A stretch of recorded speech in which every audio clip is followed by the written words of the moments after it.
Bienvenidos una vez más a Economía de Casa. En el día de hoy seguiremos con el curso gratuito sobre la economía de la empresa. En el anterior capítulo aprendimos a medir la productividad por separado de los distintos factores productivos. Sin embargo, ¿cómo podemos medir la productividad global de la empresa?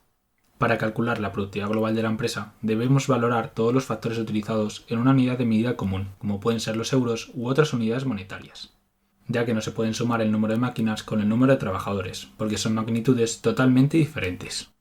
Por lo tanto, la productividad global comparará el valor de la producción con el coste de los factores productivos, quedando la fórmula tal que así. La productividad global de la empresa es igual al resultado de dividir el valor de la producción entre los costes de los factores utilizados. Seguro que con un ejemplo todo se verá más claro. Imaginaros que tenemos una cafetería que vende 300 cafés al día a 2 euros cada café y 150 donuts a 1 euro. Cada uno de los trabajadores cobra ese día 100 euros y el coste de cada una de las dos máquinas es de 150 euros.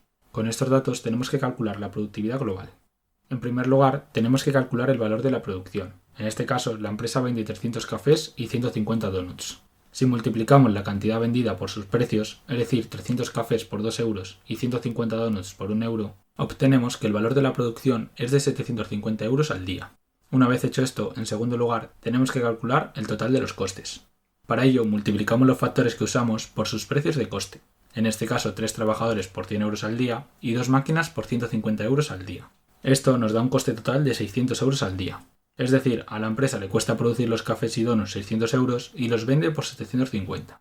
Con estos datos ya podemos calcular la productividad global de la empresa. Para ello aplicamos la fórmula y dividimos los 750 euros que vale su producción entre los 600 euros que le cuesta producirla. Y esto nos da un resultado de 1,25, lo que quiere decir que por cada euro que la empresa ha invertido está consiguiendo 1,25 euros, por lo que está ganando dinero. En concreto, está teniendo como beneficio 0,25 euros por cada euro invertido. En este sentido, no podemos olvidar que siempre tenemos que comparar las magnitudes expresadas en el mismo tiempo. Es decir, si el valor de la producción viniera expresado en meses y el coste de la producción en días, no podríamos compararlo. Sin embargo, una solución rápida sería multiplicar el coste por 30 y así tendríamos el valor mensual. Y a partir de ahí ya podríamos calcular el ejercicio.